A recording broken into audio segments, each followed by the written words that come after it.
চিনে ফেলায় ঘটনার দিন গুলি করে হত্যা করা হয় রাজাবাজারের বাসিন্দা সগিরা মোর্শেদকে।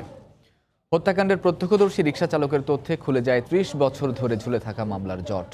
পিবিআইয়ের কাছে স্বীকারোক্তিমূলক জবানবন্দি দেয় ৪ আসামি। এদিকে পরিবারের দাবি মামলা ভিন্ন খাতে প্রবাহের চেষ্টা করা হয়েছিল। ১৯৮৯ সালের ২৫শে জুলাই ছিনতাইকারীর হাতে খুন হন রাজারবাগের বাসিন্দা সগিরা মোর্শেদ সালাম।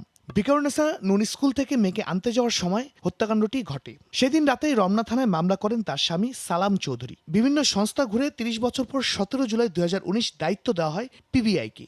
এরপর আসামি মারুফ রেজার মায়ের রিটের যোগসূত্র খুঁজতে গিয়ে বের হয়ে আসে সগিরা হত্যার রহস্য। এরপর খুঁজে বের করা হয় রিকশা চালককে। পিবিআই জানায় মামলা তদন্তে নেমে তারা জানতে পারে সগিরা হত্যা মামলা স্থগিত করার জন্য তৎকালীন স্বরাষ্ট্রমন্ত্রী মেজর জেনারেল অবসরপ্রাপ্ত মাহমুদুল হাসানের ভাগ্নে মারুফ রেজার মা একটি রিট করে যাতে মামলাটি স্থগিত রাখা হয়। রিকশা চালকের প্রাথমিক জিজ্ঞাসাবাদে সে মারুফ রেজাকে খুনি বলে শনাক্ত করে। পরিবারের দুই বধূর থেকেই ঘটনার উৎপত্তি এবং ঘটনা তারা আস্তে আস্তে এইটি বড় জায়গায় গিয়েছে। এখন তারা আসলে এক একজনের মন মানসিকতা একরকম। তারা সে যখন বলছে শিক্ষা দিতে হবে, সেই শিক্ষায় তার হাজবেন্ডও জড়িত হয়েছেন, তিনি এবার ২৫,০০০ টাকা বিনিয়োগ করেছেন। ৩০ বছরে বিভিন্ন সংস্থা এবং ২৬ বার তদন্তকর্তা পরিবর্তন হলেও মেলেনি কোনো কুল কিনারা। এমনকি পুলিশ একজনকে অভিযুক্ত করে চার্জশিট দিলেও পিবিআই তার কোনো সম্পৃক্ততা পায়নি। আমরা যে মিন্টু বা মন্টু নামে একজনকে পেয়েছি, যে তাকে চার্জশিট দেওয়া হয়েছিল, তো আমাদের কাছে তার আর সে যে জড়িত ছিল বা আছে এরকম আমরা কিছু পাইনি। রিকশা চালক সালাম মোল্লা জানান, ঘটনার দিন সগিরা খুনিকে চিনে ফেলায় গুলি করা হয় তাকে। ঘটনার সময় ছিল কয়জন?